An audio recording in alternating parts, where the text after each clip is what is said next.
안녕하세요. 오늘 방언 기도 두 번째 시간입니다. 방언 기도에 대해서 여러분들에게 주제를 삼아서 말씀드리는 거는 조금 부담이 있어요. 방언은 은사의 일종이기 때문에 성령의 은사에 대해서 상당히 그 사람들의 생각이 차이가 많이 나거든요. 그래서 제가 말씀드리고 또 여러분들도 알고 계시겠지만 어떤 교회에서는 아예 방언의 은사를 사용하지 못하게 그렇게 하는 교회도 있고, 또 하나님이 성경에만 말씀을 기록해 놓으셨느냐, 지금도 우리들에게 개인적으로 음성을 들려주시느냐, 뭐 이런 부분에 있어서도 좀 이렇게 닫혀있는 분들이 계시잖아요. 그러니까 어디서 하나님의 음성을 들었다 이렇게 하면 색안경을 끼고 보는 상당히 고전적인 어떤 정형화된 그런 신앙을 가지신 분들도 많이 있어서 저는 괜히 그분들하고 어떤 다툼을 일으키고 싶은 생각은 전혀 없거든요. 그래서 이 방언 기도에 대하여 말씀을 드리는 거는 제가 조금 보류를 했던 것 같아요. 그렇지만 기도 학교를 하면서 방언 기도를 이야기하지 않을 수는 없네요. 방언 기도를 반드시 얘기해야 되고, 기도라는 것 자체가 영적인 거잖아요. 하나님은 영이시거든요. 그리고 분명히 이 세상에는 보이지 않는 세계가 있는 거잖아요. 어머니의 뱃속에서 아이가 태에서 그 뼈가 어떻게 자라나는지 그런 거, 요즘에는 이제 과학이 발달해서 그나마 우리가 뭐 초음파나 또 이런 거 또 예전보다 훨씬 더 선명한 그런 영상으로 볼 수 있더라고요. 그렇게 볼 뿐이지 그게 어떻게 자라나는 건지 그 내막의 그 깊은 어떤 비밀은 우리가 아무도 알 수가 없거든요. 똑같이 감기 바이러스에 노출이 되어도 어떤 사람이 감기에 걸리고 어떤 사람이 감기에 걸리지 않는지 기껏 설명하는 것이 뭐 면역력이 좋고 나쁘다 뭐 이렇게밖에 설명을 못해요. 그 면역력이라는 것도 참 한마디로 말하기 어려운 거잖아요. 하여튼 보이지 않는 이런 영적인 세계가 있는 거고, 그 하나님이 이 온 세상을 만드신 거고, 우리는 창조를 믿고 말씀하시는 하나님을 믿으니까, 그래서 그 하나님에게 좀 더 초대교회 같이 사도행전적인 그런 교회처럼 우리가 좀 영적인 감각을 가지고 하나님과 대화하고 싶은 그런 간절함이 우리에게 있는 거죠. 성경에도 기록되어 있지만 예수 그리스도는 어제나 오늘이나 영원토록 동일하시고요. 천지를 지으신 성령의 능력은 지금도 있으시고, 하나님은 우리를 만들어 놓기만 하시고 방관하시는 분이 아니라 지금도 우리 속에 말씀하시고 역사하시는 분이시니까, 우리의 지극히 작은 신음소리에도 응답하시는 하나님이시니까, 그 놀라운 하나님의 음성 좀 더 잘 듣는 방법이 기도를 통해서겠죠. 우리가 기도를 하면서 그분의 언어를 배우는 거고, 그분의 뜻을 알아가는 거고, 계시의 정신이 밝아지는 거 아니겠어요? 제가 조금 말씀이 앞에 길었는데요. 저희 교회에서도 한때 제 남편이면서 담임 목사님인 분이 교회에서 방언을 말하지 말라고, 제발 방언 그만하라고 얘기한 적이 있어요. 요즘에도 제가 그때 이야기를 목사님께 하면 목사님이 고개를 설레설레 흔드시거든요.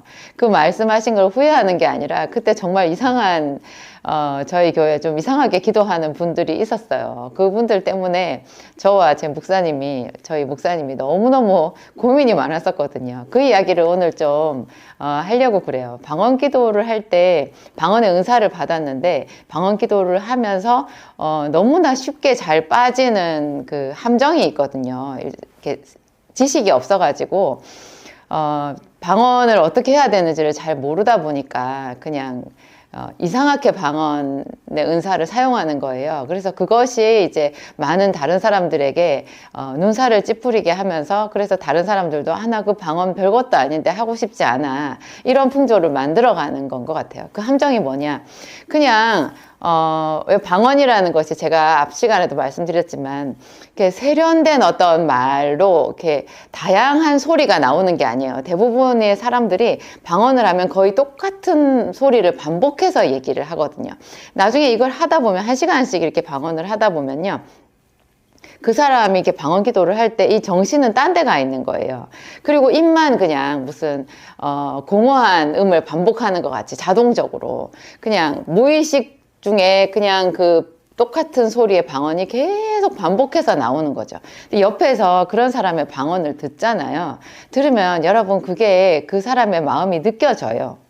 목사님과 제가 성도들이 방언하는 걸 들으려고 해서 듣는 게 아니라 이렇게 들리잖아요. 보면 저 사람이 저 똑같은 소리로 방언을 하고 있지만 정말 마음을 담아서 저 사람이 진심을 다해서 기도하고 있고 저 사람의 영과 하나님의 영이 뭔가를 지금 얘기하고 있구나, 그런 게 느껴지는 방언이 있는가 하면요, 아무 뜻없는 소리로 시끄럽기만 한 방언이 있어요.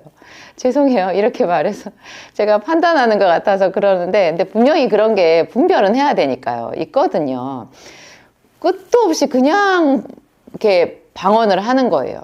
그래서 방언 기도를 1시간을 하고 2시간을 했는데, 기도가 끝났는데 그 사람 얼굴이 더 안 좋아요. 더 사나워져 있고 더 껌껌해져 있어요. 왜 주일 예배를 드리러 나올 때 그 사람이 이제 뭔가 집에서 안 좋은 일이 있고 염려가 있고 근심이 있으면 옷은 좋게 입었어도 얼굴이 어둡잖아요. 근데 예배를 잘 드리고 예배 끝나고 집에 갈 때 보면 그 얼굴 색이 달라져 있거든요. 그런 거랑 비슷한 거예요. 우리가 기도를 할 때 정말 무거운 마음으로 세상 짐을 다 쥐고 고통을 이렇게 쌓아안고 와서 하나님 앞에 기도를 시작해도요, 그 몸부림치면서 하는 기도 한 30분이든 1시간이든 그 기도를 끝내고 나갈 때는 얼굴이 달라져 있어야 맞거든요. 매번 그래요. 눈물을 흘렸어도 그 마무리는 찬양이거든요. 뭔가 하나님의 만져주심이 있고, 그런데 그렇게 뜻없이 기계 틀어놓은 것 같이 그렇게 자기 입을 달달달달 하면서 그 똑같은 음절을 반복하면서 머릿속으로는 그냥 자기 하고 싶은 생각, 무의식 무슨 생각인지도 모르는 그런 5만 가지 생각을 하면서 입만 이렇게 녹음기 틀어놓듯이 플레이 시키듯이 그렇게 한 사람들은요, 그 기도가 끝나고 나서 얼굴이 다 안 좋아져 있어요. 많이 안 좋아져 있어요. 그런 이야기를요, 고린도전서 14장에 사도 바울이 어느 정도 이야기를 해놓았어요. 이렇게 되어 있어요. 내가 만일 방언으로 기도하면 나의 영이 기도하는데 나의 마음은 열매를 맺지 못한다. 그러면 어떻게 할까? 내가 영으로 기도하고 마음으로 기도하며 영으로 찬미하고 마음으로 찬미하리라. 그러니까 내가 영으로 하나님께 방언으로 기도를 하잖아요. 그러면은 우리 마음은 전혀 어떤 그 기도의 혜택을 받지를 못하는 거예요. 기도 바깥에 있어요. 그렇고 또 이제 영으로 하는 그 기도를 내가 다른 사람도 알아듣지 못하지만 나도 알아듣지 못하잖아요. 이런 기도를 계속 하게 되면 그냥 어느 순간에 내 영과 내 마음이 분리가 되어 가지고요, 내 마음에는 전혀 딴 생각을 하게 되는 거예요. 근데 이상한 거는요, 우리 영과 마음이 분명히 다르지만, 영과 혼이 다르지만, 영과 내 마음이 다르지만, 이게 영과 혼이 완전히 서로 그냥 결별해가지고 내 마음으로 다른 생각을 하게 되잖아요. 그렇게 되면 이 영이요, 깊은 하나님의 어떤 그 접촉점으로 나아가지를 못하고 스톱되고 퇴보해요. 그래서 그때 말하는 방언은 방언이 아니라 그냥 소리일 뿐인 거예요. 그래서 사도 바울이 그러면 어떻게 할까? 내가 영으로 기도하고 마음으로 기도하면 내가 영으로 찬미하고 마음으로 찬미하리라. 제가 그런 집사님들 보고 어떻게 해야 되나, 저분들을 어떻게 가르쳐야 되나, 무슨 말을 해줘야 되나, 뭐가 잘못된 거지, 얼마나 제가 고민이 컸겠어요. 하나님께 질문도 하고 그랬더니 이 말씀인 거예요. 방언으로 기도할 때 우리의 마음도요, 하나님 앞에 집중해서 내 마음으로 하나님 앞에 기도를 계속 해야 돼요. 내 마음에 다른 생각이 들어오고 내가 그 하나님에 대한 것을 잊어버리고 내가 생각하고 싶은 거, 그런 거 그냥 막 생각적으로 흘러가게 되면요, 이 영의 기도가 더 이상 영의 기도가 아닌 게 되는 거예요. 그래서 사도 바울이 말하기를 이중 플레이, 그러니까 투 플레이를 하라는 거예요. 입으로는 방언으로 기도하면서 내 마음으로 하나님께 전심으로 기도를 하라는 거예요. 내가 생각하고 싶은 거, 기도하는 거, 떠오르는 거, 그거를 하나님께 간절히 마음으로 기도를 하면서 그 방언을 해야 되는 거예요. 그러면 신기한 일이 생기는데요, 이 영의 접촉으로 인해서 내가 생각하지 못하던 거를 갑자기 생각이 나서 기도를 하게 돼요. 그게 순간적으로 내가 방언 통역을 하게 되는 그런 경험인 거죠. 너무 신기하거든요. 이렇게 되어야지 그 방언 기도를 뭐 1시간을 하든 뭐 2시간을 하든 그 기도가 끝났을 때요, 내 마음에 그 하나님의 은혜가 부어져서 무거운 짐이 벗어져 있고 내가 스스로 세워져 있고 뭔가 하여튼 큰 변화를 뭔가 하나님이 나를 만져주셨구나 이런 거를 내가 고백할 수 있어요. 달라져 있어요. 그렇지 않고 그냥 입으로만 방언을 하게 되는 그런 함정에는 여러분 빠지시면 안 된다라는 거 그거 분명히 아셔야 돼요. 그래서 1시간 내내 뭐 30분이라고 해도 30분 내내 하나님께 집중해서 내가 딴 생각하지 않고 하나님께 집중해서 내 문제를 아뢰고 또 하나님의 말씀을 생각하고 그분을 찬양하고 이렇게 하는 것이요 힘든 거예요. 힘든 거예요. 순간순간 우리의 생각이 딴 데 가거든요. 방언을 말하는 순간 내 생각이 딴 데 가요. 그래서 그거를 또 얼른 끌어다가 다시 하나님께로 집중하고 이 훈련을 무한 반복을 해야 되는 거예요. 가끔 이제 제가 스스로 방언 기도를 할 때 내 방언 기도를 통해서 내가 생각하지 못하던 거를 생각해 내 가지고 깨닫게 돼서 내가 새로운 기도 방향을 정하고 스스로 이제 방언 통역을 하게 될 때가 있다고 말씀드렸잖아요.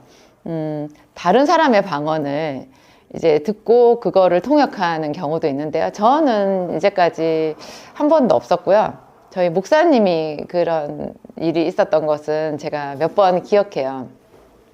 한 번은 저희 교회 어떤 분이 정말 방언을 사모했거든요. 오래됐어요. 그게 벌써 한 20년 전인 것 같은데요. 그때 너무너무 그 방언을 사모해가지고 저희 그때 개척 초기였는데 방언을 사모해서 열심히 기도하다가 그분이 이제 드디어 방언을 받았거든요. 그분이 방언을 받으니까 이제 뭐 새벽 기도나 뭐 다른 이렇게 교회 기도 시간마다 나와가지고 이제 그 방언 기도를 하잖아요. 근데 제가 그분이 방언을 받았다라는 얘기를 들었고요. 그 뒤에 이제 우연찮게가 아니죠. 이제 기도하는 시간이 저랑 같아가지고 그분이 하는 방언 소리가 제 귀에 들리게 되었는데요.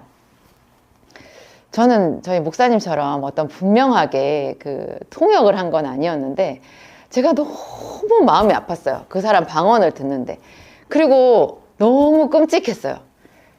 뭐라고 말을 할 수 없이 온몸에 소름이 돋고 정말 하여튼 그랬어요. 정말 끔찍했어요. 그 방언이 그분 방언이 뭐 잘못돼서 그렇다라는 게 아니라 그런 뜻이 아니고요. 정말 제대로 방언인 거죠. 근데 그분의 영이 하나님께 기도를 하고 있는데 제가 그걸 들었을 때 그 느낌이 참상을 보는 것 같았어요. 참상. 여러분 전쟁의 참혹함 그런 거 혹시 떠올려 보실 수 있어요? 우리가 왜 영화 같은 거 보면요. 뭐 월남전이나 6.25 전쟁이나 그런 거를 배경으로 한 전쟁, 뭐 헐리우드 영화의 어떤 액션 씬 같은 거 보면 왜 사람이 피투성이가 되어가지고 있는 그런 그 참혹한 광경 볼 수 있잖아요. 또 특히 이제 그 사람이 이름 없는 내가 모르는 어떤 사람이 죽는 거면 그래도 좀 우리가 덜 느끼는데요.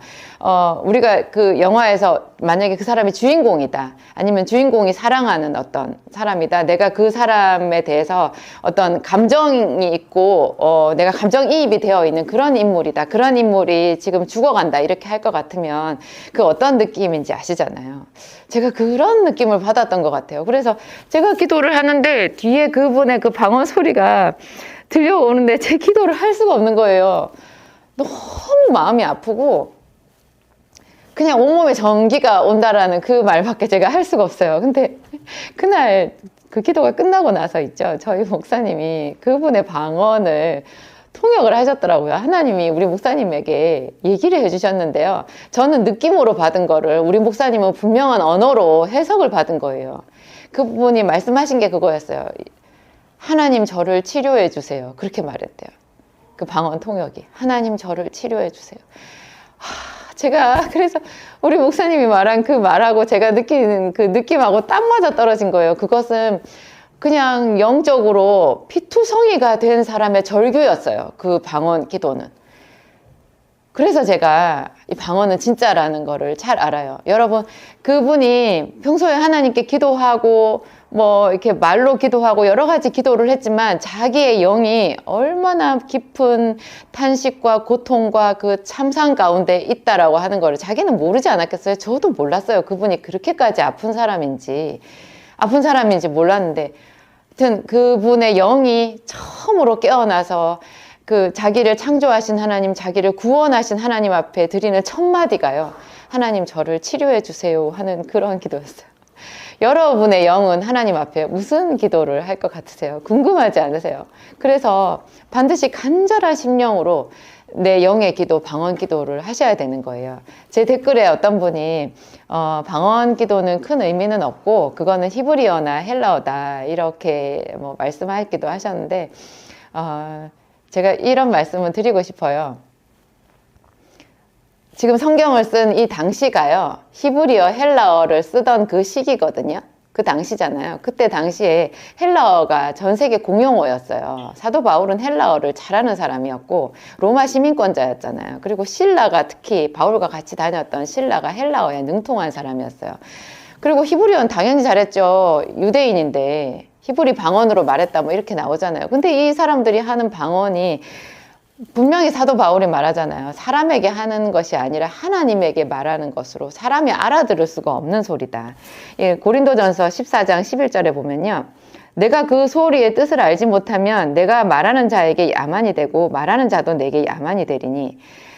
그렇죠. 그러면 너희도 신령한 것을 사모하는 자인즉 교회에 덕 세우기를 위하여 풍성하기를 구하라.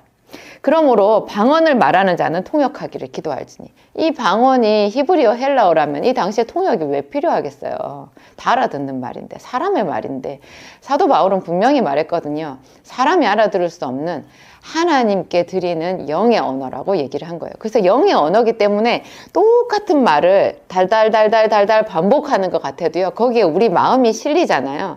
하나님을 간절히 찾는 우리의 부르짖음이 실리면 그 영의 기도가 우리가 소리로 들었을 때는 똑같지만 하나님께는 정말로 깊은 그 기도를 올려드리는 그런 신비한 소리가 되는 거예요. 하지만 방언 기도도 어린아이가 말하는 것이 뭐 3살짜리가 다르고 10살짜리가 다르고 20살이 다르고 또 더 성숙한 어른이 되었을 때 말하는 것이 다른 것처럼요. 이 방언도 발전해요. 더 풍성하게 하나님께 여러 소리로 하나님께 올려드릴 수 있거든요. 이렇게 그 소리를 발달시키는, 좀 더 발전시키는 방법은 또 따로 있어요. 그것은 제가 오늘 이야기가 길어져서 또 다음으로 미뤄야 되겠네요. 여러분, 중요한 것은 방언으로 하나님께 기도하기를 사모해야 된다라는 거예요. 좀 그게 우리가 생각하는 그런 지식이나 교양에 비추어서 좀 덜 세련되고 좀 좋아 보이지 않아도 하나님 앞에서 내 영이 기도하니까 봐줘야 되지 않겠어요? 제가 주말에, 아니죠, 일주일에 한 번 가는 시골집이 있는데요. 그 시골집에 꿩이 많이 살아요. 그 꿩이 이제 알을 까서 새끼를 데리고 다니는데요. 그 새끼가 되게 웃기거든요. 꿩이 그 새끼가 처음에 퍼덕거리면서 날 때요, 정말 우스꽝스러워요. 꿩은 어른이 돼가지고도요, 나는 게 그렇게 멋있지 않거든요. 뭐 까치나 까마귀나 참새나 어떻겠어요? 모든 새가 자연스럽게 날게 될 때까지 처음에는 정말 버둥거리는 것밖에 안 돼요. 되게 우습거든요. 송아지가 처음에 태어나자마자 걷기 시작하는데 그거 정말 웃기거든요. 하물며 우리가 영으로 하나님께 처음 입을 떼서 방언으로 기도를 시작하는데 그게 뭐 얼마나 세련되고 이쁘게 나오겠어요. 영어를 처음 말하는 것도 그렇지 않을까요? 하물며 이게 영적인 언어겠어요. 이걸 처음부터 세련되게 하고 멋있게 하려고 한다는 것 자체가 우리의 좀 욕심이고 외식이 되기 쉬운 것 같아요. 그래서 하나님 앞에서 내가 어린아이 같이 좀 유치해지고 낮아진다고 해도 그분 앞에서 더 진실해지고 진솔해지고 하는 방법이 있다면 기꺼이 취해야 되지 않겠어요? 너무너무 유치하고 촌스러운 그런 이상한 소리로 수년을 기도한 그런 경력이 있는 제가 여러분들에게 감히 이렇게 말씀드려요. 오늘 제 이야기는 여기까지 하겠습니다. 감사드리고요. 제가 기도하고 마치겠습니다. 참 좋으신 하나님 감사합니다. 참 좋으신 하나님 감사합니다. 영적으로 죽어있는 우리들에게 찾아오시고 주님의 십자가 보혈을 흘려주시고 하나님 귀한 성령을 보내주셔서 도저히 우리가 알 수 없는 하나님을 믿음으로 받아들이게 하셨습니다. 하나님, 우리가 보지 못하여도 믿는 자가 되어서 이와 같이 하나님의 이름을 부르고 그 말씀을 깨닫기를 사모합니다. 기도합니다. 하나님 우리 아버지, 우리를 기쁘게 연락하여 주시옵소서. 우리의 기도를 받아 주시옵소서. 하나님 우리 아버지, 우리의 기도가 뒤뚱거리는 것 같고 하나님 쩔룩거리는 것 같고 정말 하나님 세련되지 못하고 어눌할지라도 하나님 우리가 주께 부르짖는 간절한 마음 그 자체를 받아주시고 불쌍히 여겨 주시옵소서. 하나님 우리 아버지, 우리도 예언하는 자가 되기를 원합니다. 병든 자에게 손을 얹은 즉 낫는 그러한 신유의 은사자가 되기를 원합니다. 하나님 더욱더 큰 은사를 사모하고 더욱더 깊게 하나님 앞에 나아가서 하나님 우리 아버지 많은 이 세상 사람들에게 하나님의 살아계심을 나타내는 그런 증거자가 되기를 원합니다. 우리의 인생을 세우고 자녀의 인생을 세우고 남편을 세우고 아내를 세우고 교회를 세우는 자가 되기를 원합니다. 하나님 2000년 전에 12제자를 세우신 것 같이 지금도 당신의 제자들을 세우시고 하나님 당신의 자녀들을 기르시는 아버지 그 능력의 손길을 의지합니다. 하나님 영상으로 저와 함께 기도하는 당신의 모든 자녀들을 축복하여 주옵소서. 어루만져 주옵소서. 하나님 기쁘게 그들의 기도를 들으시고 하나님 그 인생에 응답하시고 좋은 것으로 채워 주시옵소서. 기도의 영으로 우리를 충만하게 채워 주시옵소서. 예수님 이름으로